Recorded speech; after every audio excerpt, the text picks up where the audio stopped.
Before beginning this video, I want to let you guys know that this video does not contain any spoilers on The Outer Worlds, so it's safe for everyone to watch.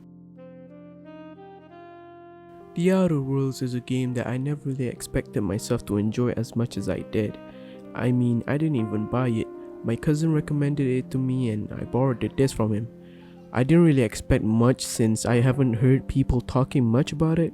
I've only heard people talk about No Man's Sky, which is kind of a similar game to The Outer Worlds. Anyways, let's start talking about the game itself.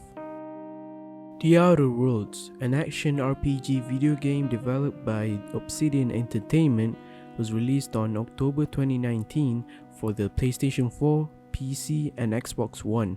It was also released on the Nintendo Switch at a much later date. In this game, there's not really a specific main character like Jin Sakai from Ghost of Tsushima or Joel Miller from The Last of Us. You can instead create your own custom character. And yes, you can customize everything, even your name. Also, your main character does not have a voice. Now, after hearing all of this, you might be thinking to yourself, well, that doesn't sound good at all. It sounds like your character is just gonna have little to no personality and you're gonna get bored of him. Well folks, after playing and completing all the quests in the game, I can safely say that all of that is completely false. This game's dialogue system is just brilliant. Even if your character doesn't have a voice, it's going to feel weird at first, but you'll grow into it fast. The dialogue in this game makes your character feel alive and has more of a personality. The conversations in this game are very humorous and entertaining. This game absolutely nails at making conversations actually fun and not boring or forced. Unlike that one game set in the future too, where people waited 9 years just for it to be a disappointment. What was it called again? There's a skill tree where you can upgrade your social skills like persuasion, lying, and intimidation. These can be used as an advantage when dealing with enemies or other characters. Enough about that, let's talk gameplay. Oh, how I love this game's gameplay. Personally, I think this game's gameplay isn't too complicated where it's a struggle to understand, and isn't too simple where it's boring to play. I mean, of course, it's not the greatest or most impressive gameplay of all time, but it's still fun. In my opinion, this game has much better gameplay than Cyberpunk 2077. That might be a hot take, but yeah. So, you have 3 ammo types: light, heavy, and energy. Oh yeah, there are also melee weapons. You can modify the weapons for them to be stronger using the mods you find from looting. The weapons will need repairs if you're using them a lot. I won't bore you with any more things about the gameplay. To put it simply, this game's gameplay is similar to Fallout New Vegas. I think that's why so many people are comparing this game to New Vegas. Graphics wise, this game is beautiful. Just look at some of these examples. Every planet has a different nature to it. I also like the design of the cities and the design of the items in this game. It looks like it's inspired by the steampunk and dystopian genre. I don't know about you, but the graphics in this game are kinda giving me a comic book type vibe. Although these videos are from the PC version, it looks good too on the PS4 and the Xbox. There are a lot of cutscenes in this game though. All the dialogue scenes in this game are just looking straight at the character and that's it. It's not a huge problem for me, but I've seen quite a few people complaining about it. Besides that, this game's beauty is astonishing.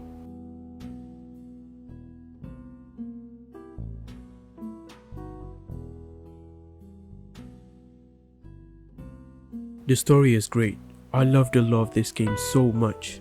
Alright, let me give you a brief explanation of what this game's setting is.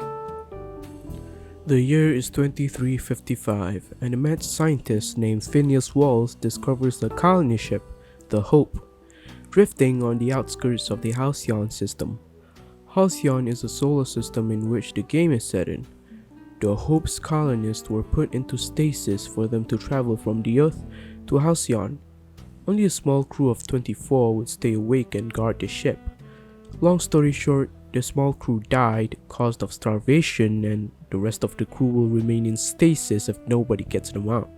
Upon discovering the ship, Phineas Walls broke in and only managed to revive one of the passengers, which is you. He then tells you that the Halcyon colonies have fallen on hard times due to the greed and incompetence of the board. Because of that, Phineas tells you that you need to revive the rest of the Hope's colonists. He believes that the Hope's colonists are the key to Halcyon's salvation because they're full of great engineers and basically smart people. Phineas Wall's couldn't free them himself because of a huge bounty on his head. So yeah, that's basically what you're getting to. Now let's talk about the things that I like / the best things in the game. I really like that you can explore and do your missions with companions. I just feel like adding companions makes it feel like a more interactive and fun experience. It's nice to not have complete silence while you're out exploring and doing missions. It's also a really good game to just sit back, relax, lights off and play at midnight. I just really like the vibe of the game. The graphics mixed with the style of this game is just perfect for chilling. This depends on certain people, but I like that there are many side quests in this game.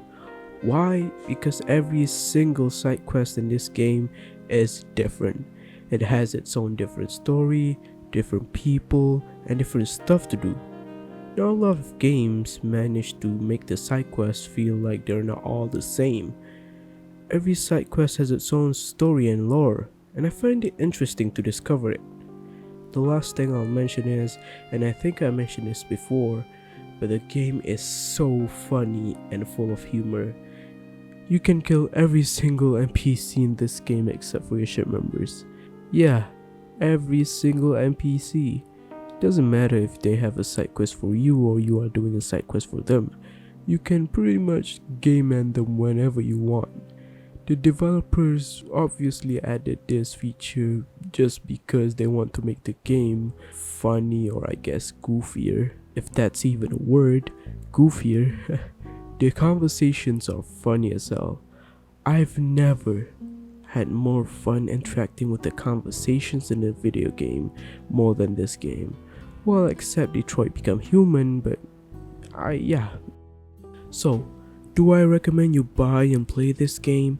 Absolutely. This game is very epic. For a game that's $40, I think it's absolutely worth it. Definitely the best space RPG video game so far. I've seen people say it's a mediocre game, but I think otherwise. Honestly, I think the people who are saying this game is bad are being overly critical. I'd say the things that I don't like about this game is the really long loading, and you literally have to load into so many parts of the game. I don't know if it's an issue on PC, but it most definitely is for the consoles. The other thing is that it doesn't have many cutscenes. Although I know that's the style the developers were going for, but I still would appreciate more cutscenes being added. Basically, if you're looking for a game to enjoy with an interesting story, The Outer Worlds is just what you might need. Remember folks, it's not the best choice, it's Spacer's choice. Thank you so much for watching. Leave a like if you're cool and subscribe if you want. Alright, that's it. Safe trip people.